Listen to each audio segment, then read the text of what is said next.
Monday morning of missionary interviews. I'm Paul. I will be doing the interviews this week. A different person every day. Today I've got Mich with Rafa House. Safe Harbor. Safe Harbor. Here's what we're going to do.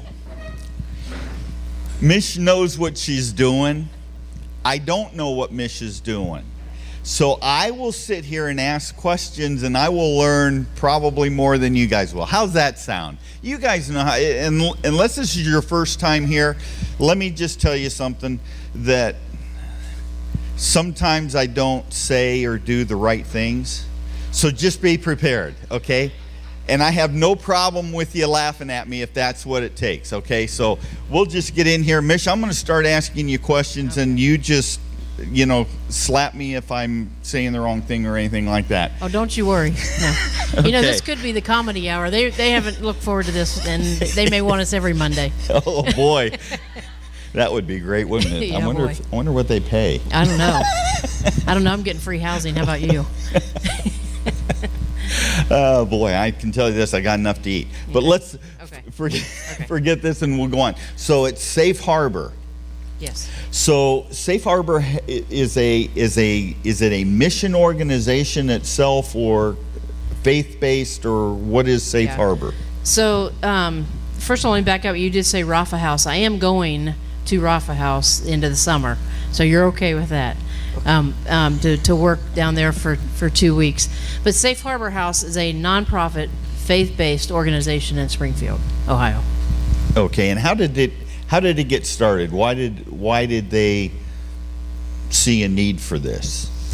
Back in 2008, a professor from Cedarville University, Dr. Joy Fagan, did a weekend called Poverty Immersion, which Cedarville University does 2 times a year. They take their students out and spend the night over the weekend out in the city, sleeping on the streets, being part of just immersing themselves in poverty. And Dr. Fagan did that with them, and while she was there in Springfield, she realized there were a lot of prostitutes in the inner city around this 1 block area. And so she went back and started praying to see how she could work with these prostitutes in this city block, and started praying that a house become available. And a house was built in 1886, became available for purchase, and she moved in there and started rehabbing that house in 2011. Actually lived with the owners of it until she could get it rehabbed enough. Then they moved out. She bought the house, and then they took their first resident in. It's a 24/7 residential facility for women who have suffered some type of trauma, whether it be addiction, human trafficking, or just some trauma in their lives. So what do you do with the women who are there? Is this just a place that they can live? Do they leave the house? Do they have to cook their own meals? Are they taught how to integrate, I guess, if you will, into society, if that's one of their problems? Yeah, it's a 24-hour program. We're not a lockdown facility. In fact, if you were in Springfield, and the people here from Springfield have probably driven by it and didn't even know who we were. It's just an old Victorian house, the main house is. But the women live there. We focus on 6 growth areas that we try to help them work through: emotional, physical, spiritual, life skills, everything they need in their lives to be a whole and healthy woman. And we are the only, right now, faith-based organization like that in our area, in about 6 counties. Now, we've started helping some other ones get going, but they live there. We can take 10 women in the main house, and so when they first come, we have 4 phases in our program.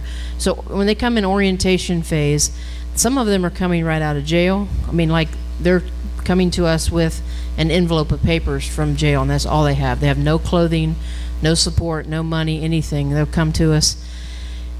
We get some that, like, a pastor will call us and say, well, I have a lady in my church who, a young lady is addicted to heroin. She's just got out of a facility for 90 days and needs someplace more, and then we'll take them in. We have a lot of grandmothers that call us in tears saying, my granddaughter has been on the street. She's 32 years old. I'm raising her 4 children. She needs help. And then, so they make referrals to us that way, and they'll come and live there. It's a year-long program, so if you do the math, we have 4 phases, so each phase is 3 months.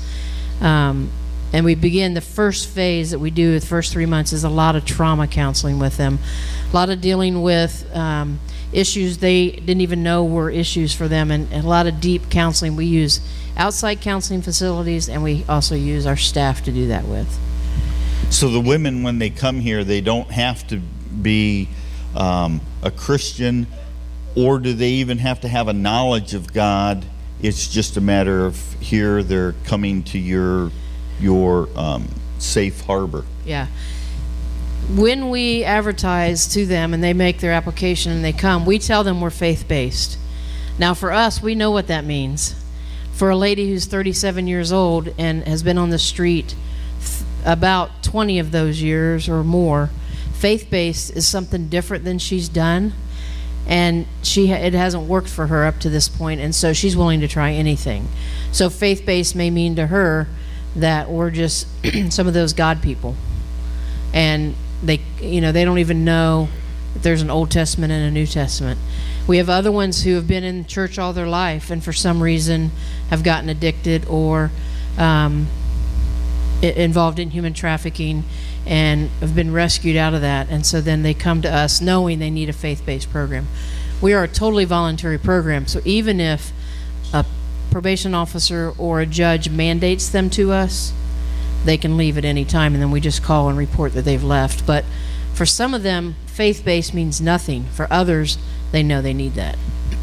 So, well, I guess I have a couple of things here. But first of all, you said that they fill out an application to get there. Does that mean there are certain people that you will not take? Is it based on what their needs are, what you can handle, how much room you have at the house? How do you make those determinations? Yeah, all of those are factors. We, like I said, we can take 10 ladies in the main house. We have 18 women on the waiting list when I left to come up here on Friday. When they make application to us, it's about a 3-week process. We have to know they've been clean for 30 days. We're not a detox center. And so they need to be already detoxed or at least 30 days clean, coming out of another program from somewhere. And then they go through the application process. It's a pretty lengthy application because we need to know if they have a history, how long their history is of addictions or trauma, if it's generational, just everything that they've gone through, and what they understand about us being faith-based. And so then we have women who right now are still incarcerated that will come to us in 6 months. We have a bed for them because they applied so far back thinking they were going to get a judicial release, and so we promised we would take them. But in the process, we know we can take other women, and then we'll have room for them when they get there. But there are some women who call us and need right now. They need to come right now, and because they're homeless, and we're not a shelter, so we make referrals to other places for that. But then they can do the application process, about a 3-week process, prove they're 30 days clean, and then they can enter the house. We have a great partnership in Springfield with the homeless shelter, and we also have a great partnership with the women's domestic shelter. So there are some women that we will refer to the domestic shelter first, and then so if they're being trafficked or being like usually if they're rescued out of human trafficking, they're put in a safe house, and then they contact us. We send them to the domestic shelter in Springfield until we can get everything processed, and then they'll come to us that way.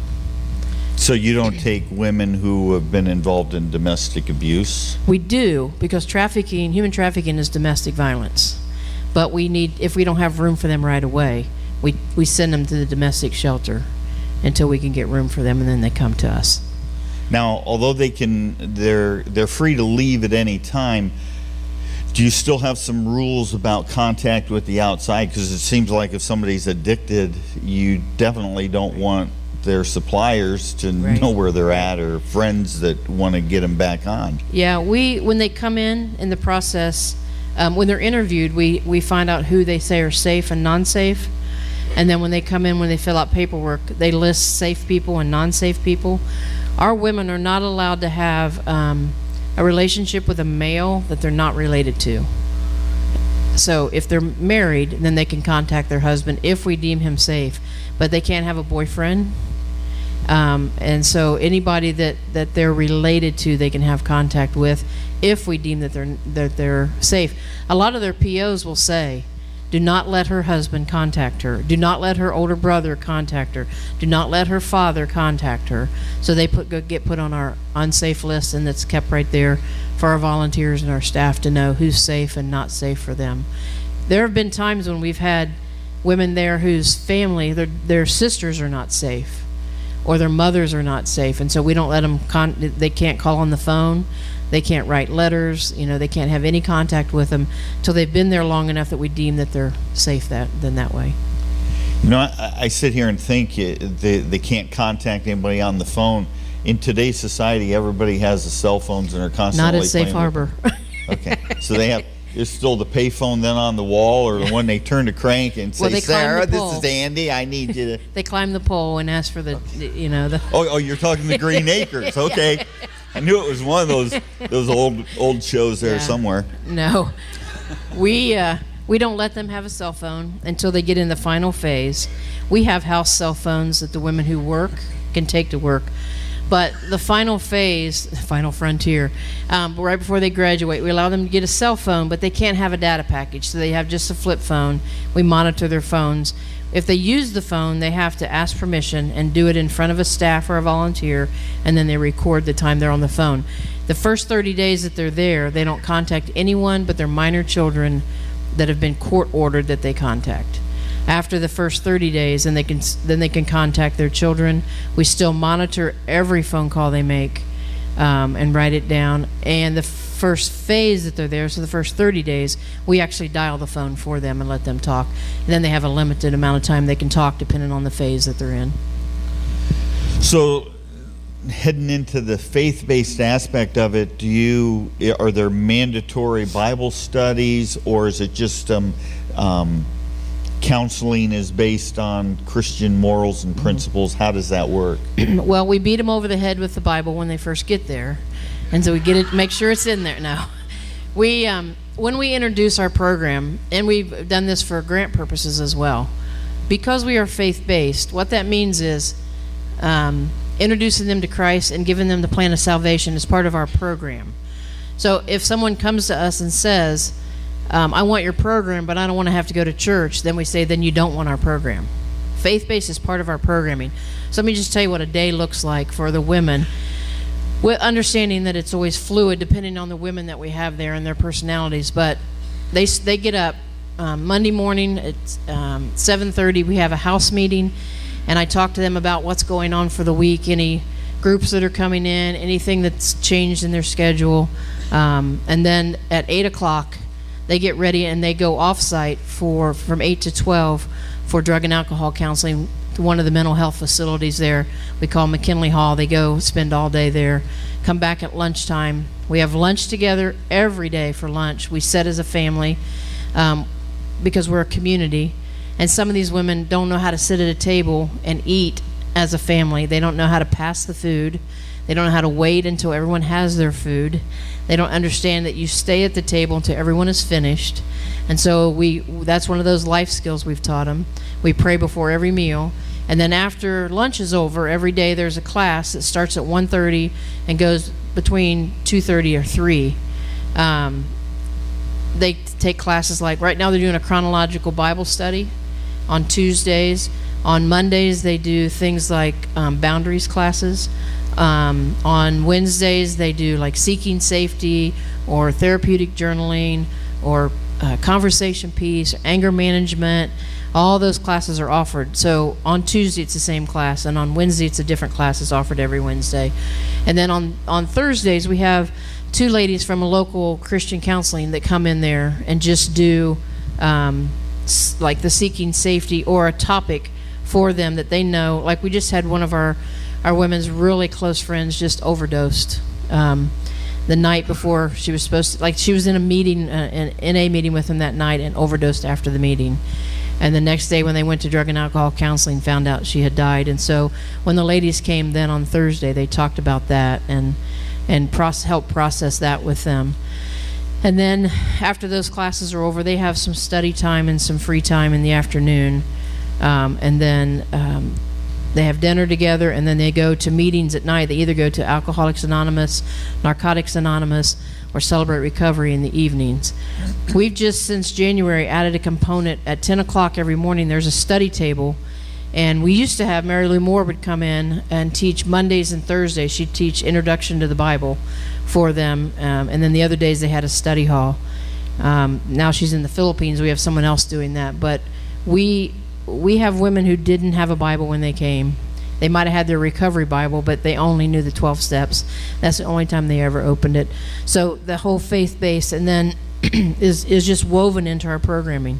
And then on Sundays, depends on the phase that they're in, they get to pick from the churches that are local in town that have a staff member at them.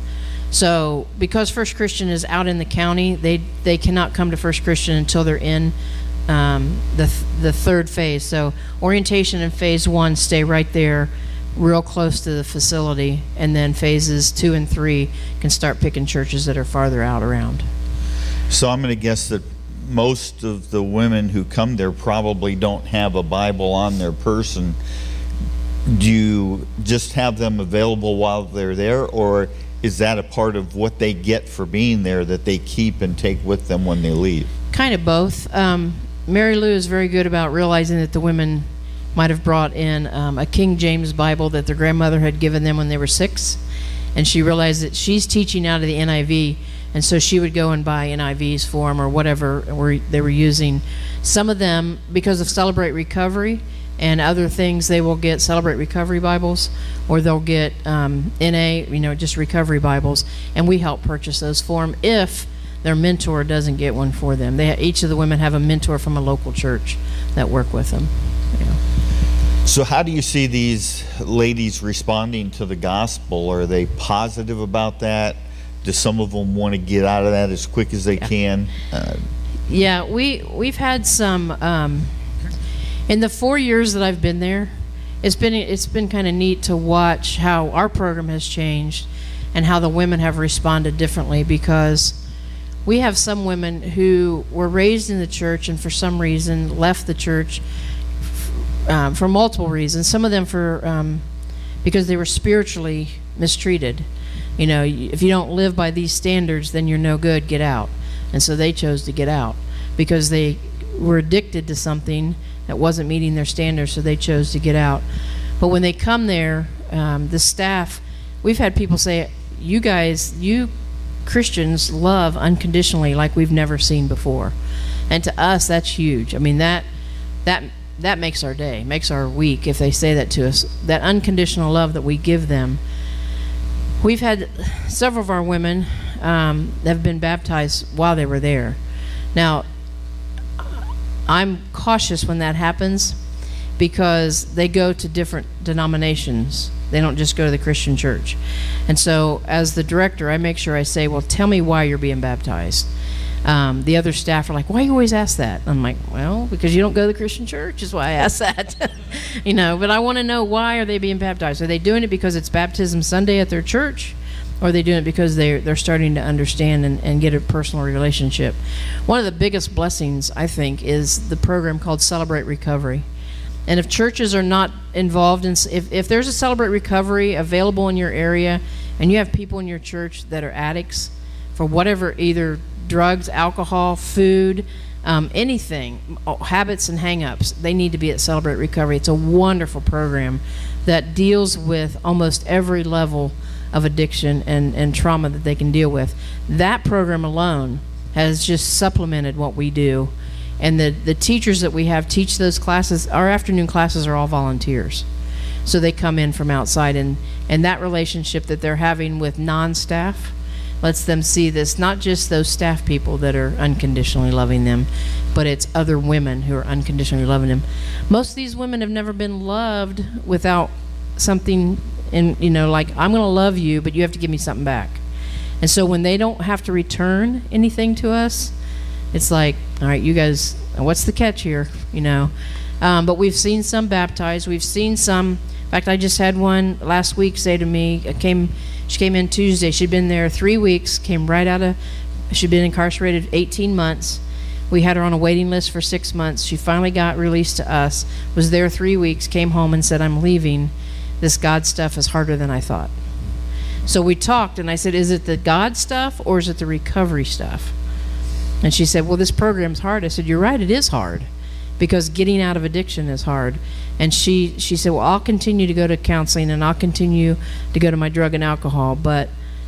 And she became a Christian in prison. It's one of, we've all heard that jailhouse religion. Our flowers fell over and they're leaking everywhere. Water's gone. And so it was just too hard for her to do, and so she did end up leaving. But other ones have stayed there, and when we have guests come for tours and they talk to the residents, they point out right away that they love the fact that we're faith-based and that they've learned more about Jesus in the 3 months or 6 months they've been there than they knew all their life. Now, if you've been there 4 years, how long has Safe Harbor been going on? They took the first resident in 11. They weren't ready for her, and so they sent her to a home down closer to Cincinnati called Darlene Bishop House Home for Life. And then they slowly got their program together.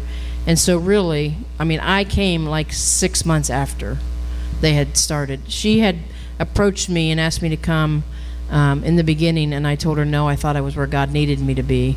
6 months later, I got laid off from there, which was a blessing now.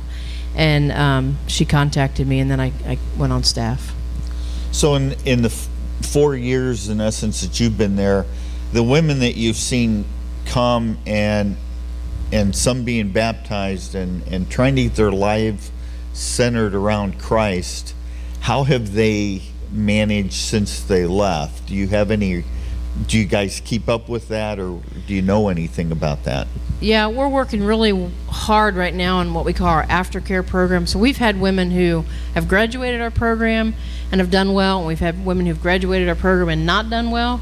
We've had women who left our program early, or we've asked them to leave early and they're doing well, and and vice versa. Because Springfield is not that big, if they stay in Springfield, we know if they're in church or not. Several of the women who made a confession of faith while they were there are still involved in a church. There's been a few that did it just because the other ladies in the house were doing it, and they never really got involved. But there are some. In fact, we just brought one of our graduates back. There's a flower ghost up here, isn't there? I know I'm moving my foot around here, but I didn't think I was causing that much trouble. We just brought a lady back a week ago Friday, who was a graduate who had for a year had been, she has to be a graduate a year before she can volunteer. We just brought her back on in hopes of the first of the year to bring her on staff. And she's involved in one of the churches there, is about to get married, buy her first house, and she was trafficked.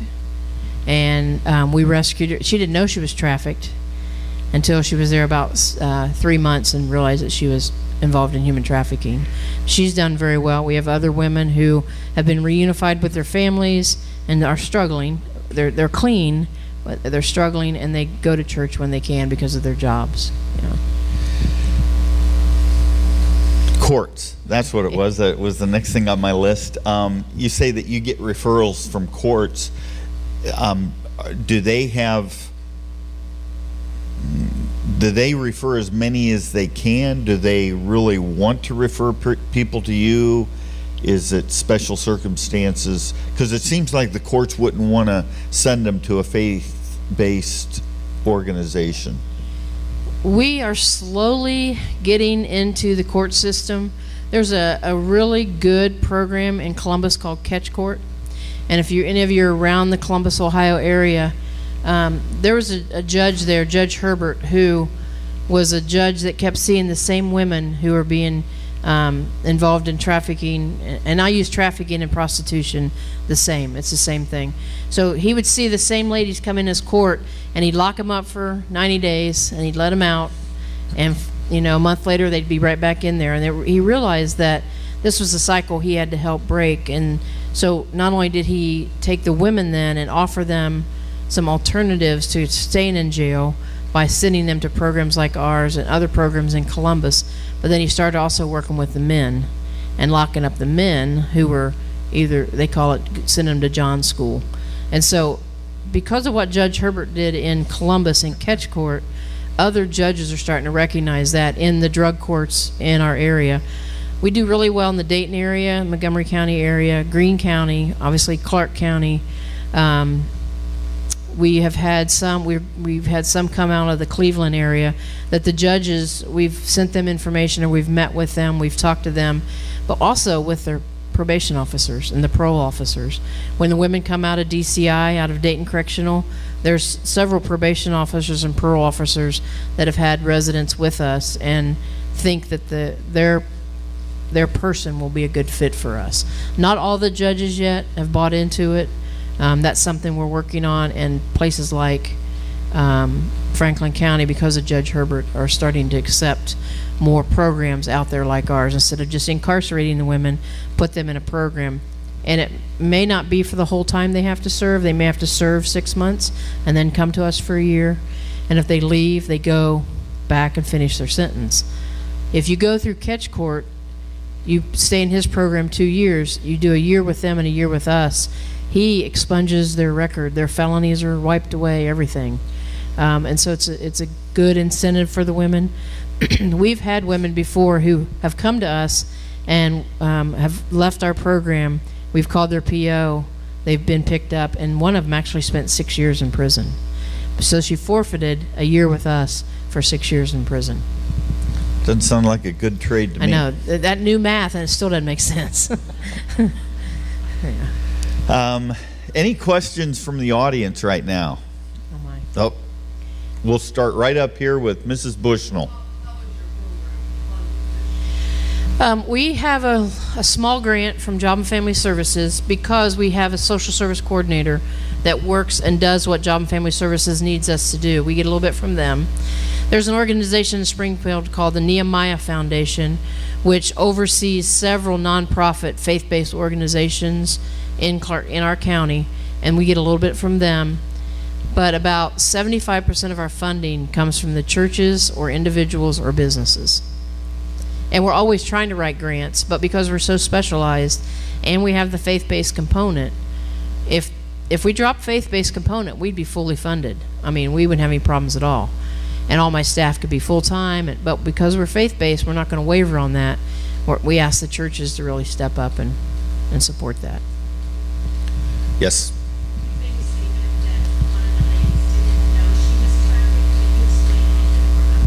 Yeah. This particular one, we've had several that a light bulb will go off and they'll go, I was trafficked. So this particular one came to us from Chillicothe. Her boyfriend bought her from her, from the man who was prostituting her out for drugs. So let's say his name is Bob. So Bob bought her from this man so she wouldn't have to do that anymore. But then he also used her then for business purposes, but he was her boyfriend, and he paid a lot of money. He paid $40,000 for her from someone else in Columbus to get her so he could use her for business purposes. He ran a used car lot and drug deal from the used car lot, and she got picked up for soliciting and was arrested, and they mandated her to us. And when she was there for a month, she finally said to one of the staff members, Bob was trafficking me. And we're like, yeah. That's one instance. Another instance is, which just happened like 2 weeks ago, the resident came to us and said, my boyfriend would send me out with the dope boys to get our drugs, and so then I would bring the drugs back to the house for my boyfriend and I to use. While he didn't do anything all day, not Paul, but the boyfriend, didn't do anything all day. He just waited on me to come back from being with the dope boys with our dope. and then it dawned on her she was being trafficked. We've had other ones who would meet guys, and they were befriended by this man, taken into their home, and then all of a sudden they couldn't get out of the home, or they were locked in a hotel room, and he would just bring one man in after another, and then she would make enough money, then he could go and buy drugs for the two of them and then sell his drugs. And to them, they didn't understand that that was what it meant to be trafficked. I mean, there's several other stories that I could tell you, but some of them are so unbelievable you'd be like, no. But we use trafficking and prostitution now in our realm are the same words. And like I said, human trafficking is domestic violence. And so if you know women who are being abused by their husband, it's a good chance they may also be trafficked by their husband or their partner. Yeah. Okay, I think we had one more question in the back. Yeah. Yeah.